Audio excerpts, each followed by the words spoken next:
Hello everyone, just want to say hello to my YouTube family. Today is Tuesday the 6th of June, and I'm better today than I was yesterday, which was the 5th, Monday the 5th. I was better yesterday than I was on Sunday the 4th of June, but I was crying a lot on Sunday the 4th of June. And that's because I was caught up in the London terrorist attack on London Bridge. That's why I haven't really said anything sooner. I've been quite emotional actually. How can I put it? Well, I suppose a lot of you know what happened. You know, there was a van that went across London Bridge and crashed, and three men in knives got out. Three men with very large knives got out and attacked people. And I just want to say, basically, it was very scary. For about 10 minutes, I didn't know that three men had knives bigger than this. You see, that is for cutting meat, for me to cook in my kitchen, which is where I am. You see how I'm carefully putting it back in, because I don't want to cut myself. I didn't know for 10 minutes that three men had knives. I was there that night. I was doing a 10-hour shift. I had actually a very good day. Saturday the 3rd of June was a very good day for me. From 12:30 till 10 o'clock, I had a good day at work. I've had worse days. Well, the last half an hour turned into 5 or 6 hours because I had to be, after what had happened, I'm still wearing this actually. It's what the police kind of tagged me, or I don't know, it's all the witnesses, injured or non-injured. And basically, obviously, I've managed to get some papers, get my thoughts together. Obviously, the metro was taken down in 8 minutes. I was there before the police and ambulance arrived. As you can see here, that's looking southbound towards, from the north to the south. You see a bus there. I was right at the front of that, and you can see already somebody was hit by a van. Very scary.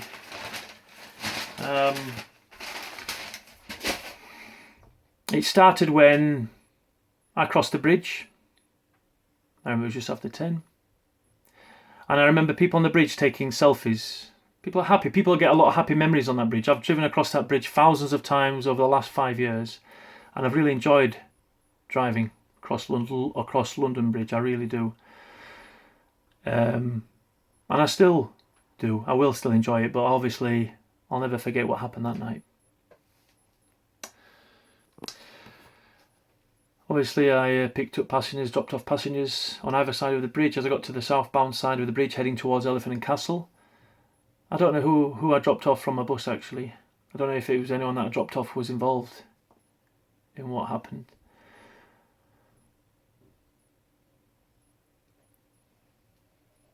I remember setting off. I moved about one bus space from the bus stop. Just to let you know, this is the Sun paper, and on page 5 you will see, obviously that was the van here, as you can see, that just crashed below the Barrow pub, but it came obviously all the way down here. This is me. This was me there. That's my bus. Abandoned traffic, it says. That was me. And what happened was, I was setting off. About to set off because the lights were red. I was behind 3 buses, because as you can see there, there's no traffic. That's because all those buses set off. Another bus was about to set off around me. As I set off, I let him pass. He was here. He was actually further up. The tour bus that you see there was not there. It was further up. And we, within seconds, had blocked 3 lanes of traffic. I remember hearing a scream. I looked in my offside mirror and I saw a white Renault van very quickly just came across. Obviously, it hit the lady. The lady here was Christine Archibald, who was from Canada, and she didn't make it. I knew it as soon as the vehicle hit her and passed across the central reservation at such force that basically, there's a zoomed up picture here, the tyres were blown out, the axle, whatever. I just still thought it was an accident, a traffic accident, within 5 or 6 seconds. But as the vehicle carried on, grinding on the road, accelerating, I thought, whoa. Why is this person accelerating after hitting somebody and driving like a nutter across the central reservation? And that's when I realised it was a terrorist attack, and that really, really shook me up. Because I've never seen a traffic accident before involving people getting hit. But a terrorist incident, whoa, this was just thrown on me on a Saturday night. There wasn't as many people. What's going on? It had been raining. There wasn't loads of people out, really. I've seen more. And that really shook me up. It really did. And you can see the large area, obviously, from where the vehicle came across the bridge, swerving and crashed there, and then the men ran off and started to stab people. They started to stab people, and I'm very careful here with knives. So I don't mean to scare some of you, but I'm just showing you this is what's going on in our society.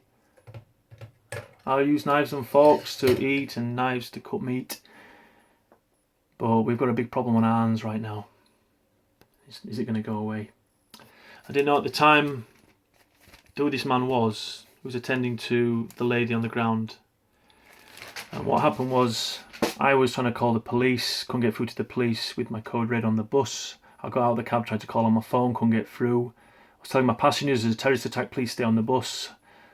I remember 10 stayed, but quite a lot didn't. There must have been 15 to 20 passengers in total. There were some Spanish passengers, they later vacated.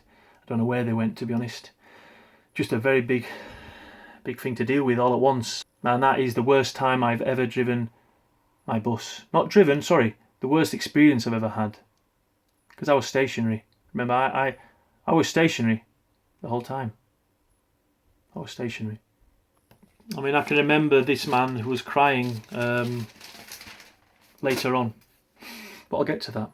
Basically, as I got out of my bus, my priority was to look after my passengers. That's my priority as a bus driver, to look after my passengers on my bus. The other bus driver, obviously, he had no one on his bus. He had just arrived empty and was going to eventually turn around and come back to go northbound to North London. And so basically, my priority was to attend to my passengers, which I did, and also to attend to the lady who I knew was gone. Boy, that was... Man. Anyway, I attended to her. There was a lot of blood. I can't go into too much detail.